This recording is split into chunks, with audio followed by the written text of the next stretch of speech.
Las 10:16, bienvenido, Nano. ¿Cómo le va? Buen día, ¿cómo está? Abríguese si no salió de su casa aún. Sí, la verdad que sí, 8 Sí. grados, pero viento, y eso hace que la Viento, sensación humedad, térmica... y aunque dicen que va a parar este aguacero en la media mañana y podríamos ver algún rayito de sol en la tarde, igual prepárese para una jornada fría. Bueno, Nano, obviamente... Frío como lo que vamos a tratar hoy, que creo que merece, estoy muy de acuerdo con la producción, Sí.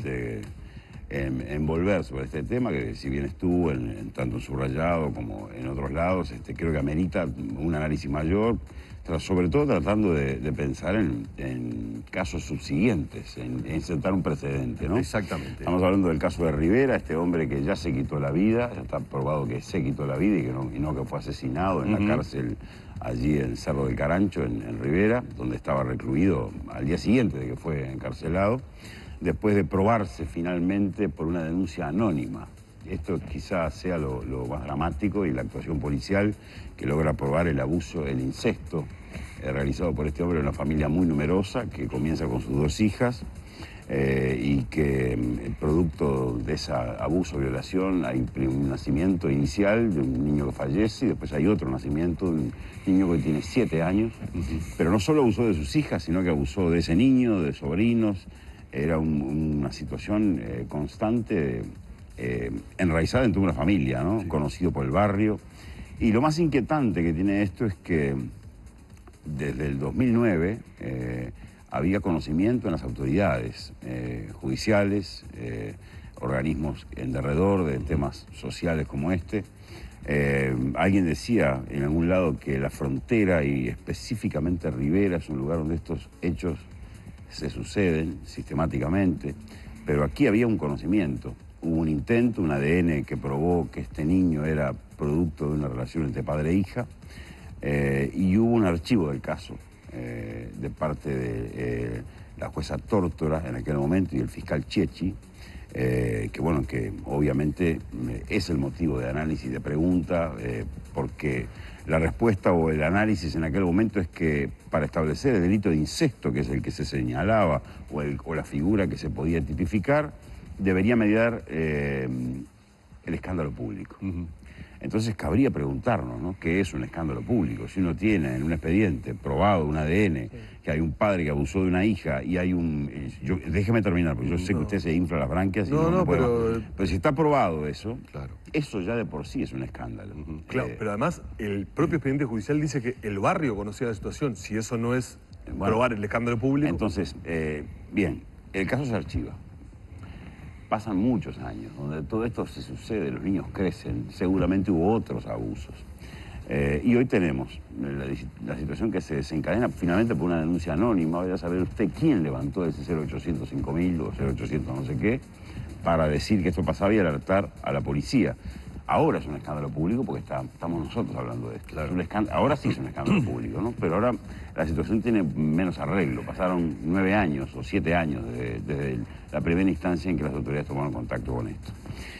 Hay mucha calentura, por decirlo en el idioma que todos comprendemos, de las organizaciones sociales, de los abogados, defensores, de gente, operadores del derecho en alguna medida, por esta decisión que deja entrever algo parecido a lo que pasaba con el caso de Pablo Goncalves hace unos días, que también tomó un gran estado público.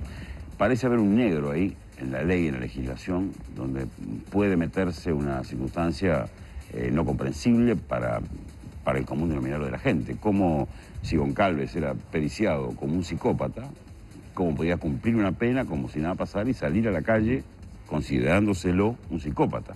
Pero se explicaba que únicamente se podía encarcelar a Goncalves bajo la ley del psicópata, y para ello debería encontrárselo en infraganti crisis. Si no, la justicia no puede actuar por un delito que no se cometió. No puede decir, este señor va a cometer un delito en el Código Penal, ¿no?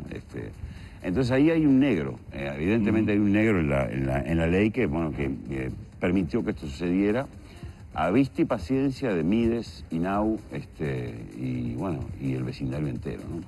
Pero bueno, tenemos en comunicación, ¿la tenemos ya? Sí. ¿Está? Está Andrea O sea que Tuana, estaba directora esperando. de la ONG El Paso.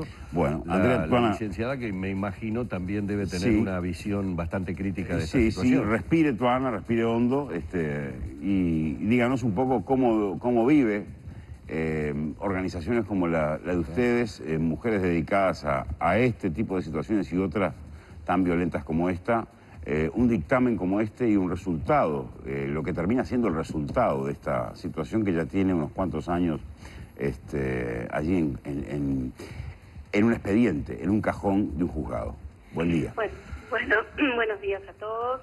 Lo primero que quiero decir es que aquí encuentro varios problemas. Un primer problema es de los operadores que aplican la legislación, pero no quiero quedarme solamente señalando la actuación de este fiscal, que la verdad que es una actuación lamentable, que es una actuación que demuestra una ignorancia profunda acerca de lo que es la dinámica de la violencia, las características, los daños, un dictamen que de alguna manera habilita y permite que ese abusador sexual siga usando a esta chica y a otros miembros de la familia, pero además de eso, quiero decir que acá tenemos un problema a nivel del sistema de justicia en general, porque este tipo de dictámenes no son la regla, pero tampoco son las excepcionalidades. Yo creo que hay todavía un conjunto de operadores de justicia que siguen aplicando la legislación desde sus propias concepciones patriarcales, machistas. Yo creo que acá también debió operar prejuicios de clase, con una franca ignorancia respecto de lo que es la violencia, las dinámicas de la violencia, y con una displicencia en la búsqueda de hacer justicia. Acá lo que quedó claro fue la impunidad, y acá hubo una intencionalidad de no procesar a este señor. Porque claramente ahora hay un fiscal y una jueza que sí logran el procesamiento por distintos delitos, por lo cual este fiscal y aquella jueza podrían también, aplicando la misma ley, haber procesado y haber evitado nuevas y sucesivos abusos sexuales, porque estamos hablando de una violencia sexual crónica en esta familia, como sucede en muchas otras familias de todo el país. Pero también quiero hacer otra reflexión.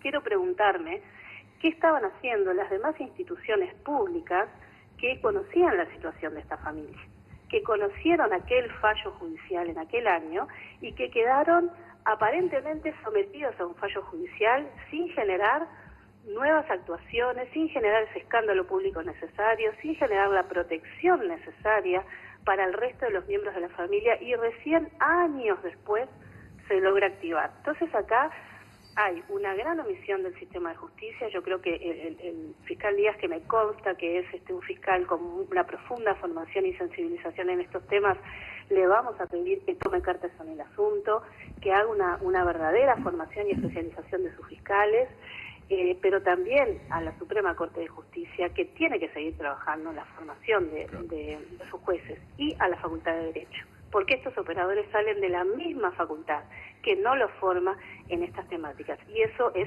gravísimo. Andrea, perdón, Nano, un dato a lo que acaba de decir nada más. Este fiscal del cual tú estás hablando fue promovido por el fiscal Jorge Díaz, fiscal de corte, hace meses nada más, ascendido, si se quiere, porque fue uno de los nuevos fiscales que pasan a engrosar la lista de la Fiscalía Penal en Montevideo, digo como dato.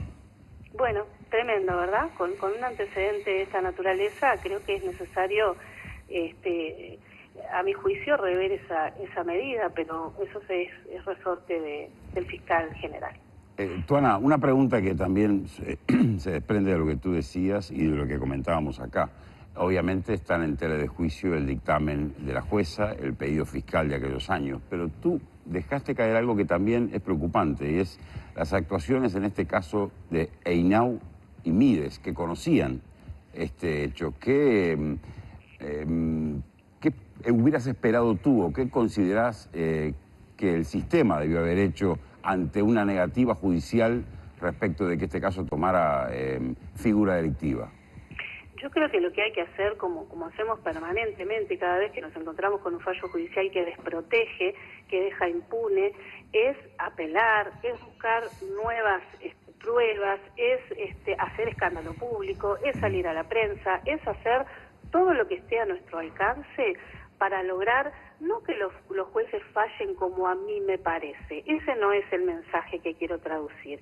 El mensaje que quiero decir es que cuando hay una vulneración de derechos humanos, tenemos que hacer lo imposible y lo que esté a nuestro alcance para lograr la protección, que no fue lo que se logró. O sea, acá la respuesta del Estado, porque el sistema de justicia habla por el Estado, fue una respuesta que deja impune a un abusador sexual crónico y que le permite seguir abusando. Entonces, me parece que lo que yo hubiese esperado de las instituciones, cuales fueran, no sé, INAU, Mides y cuántas otras que uno no sabe, tal vez tuvieran conocimiento, pero también de los vecinos y vecinas,